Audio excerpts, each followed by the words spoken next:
അതൊക്കെ ഇന്നലെ CK തന്നെ വിശദീകരിച്ചിട്ടുള്ളതാണ്. അതിലൊന്നും ഒരു തർക്കവുമില്ല. ലോകത്തിലെ അങ്ങനെ ധാരാളം ആളുകൾ ഉണ്ടാകാം.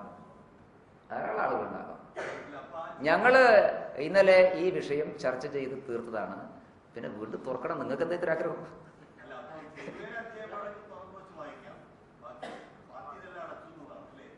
അല്ലല്ലേ, CK പറഞ്ഞ കാര്യവും രാധാകൃഷ്ണൻ പറഞ്ഞ കാര്യം തമ്മിൽ പരസ്പര പൊരുത്തക്കേടുകളൊന്നുമില്ല. നിലപാടുകളിൽ ചില വിഷയങ്ങളിലെ നിലപാടുകളാണ്. നിങ്ങളതിനെ മറ്റു ചിലതിൽ കൂട്ടിക്കൊടുക്കേണ്ട കാര്യമില്ല. ആ ഇന്റർവ്യൂവിൽ CK പറഞ്ഞ മറ്റു പല കാര്യങ്ങളുണ്ട്. ഇത് മാത്രമല്ല, വേറെ പല കാര്യങ്ങളും പറഞ്ഞിട്ടുണ്ടല്ലോ. അത് പറഞ്ഞില്ലല്ലോ.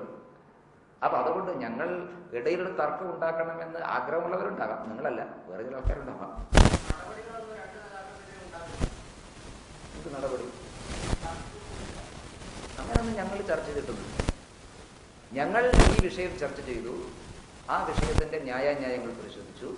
ആ ന്യായാന്യായങ്ങൾ പാർട്ടിയിൽ കൊടുത്തു. സ്വാഭാവികമായിട്ടും അതൊരു ക്ലോസ്ഡ് ചാപ്റ്ററായി ഞങ്ങൾ തീരുമാനിച്ചു.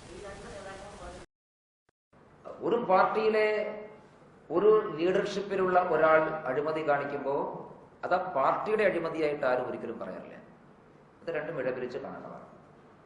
അഴിമതി ആരോപണം കേസുകളും കേസിന്റെ വഴിക്ക് പോകണം. ആ കാര്യത്തിലൊന്നും തർക്കമില്ല.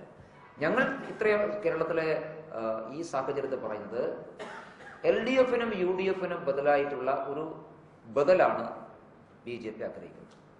ആ ബദലിന്റെ സാധ്യത കേരളത്തിലുണ്ട്. അതിൽ ഞങ്ങളോട് സഹകരിക്കുന്നവർക്ക് മുമ്പിൽ ഞങ്ങൾ ഞങ്ങളുടെ കവാടം തുറന്നിട്ടുണ്ട്.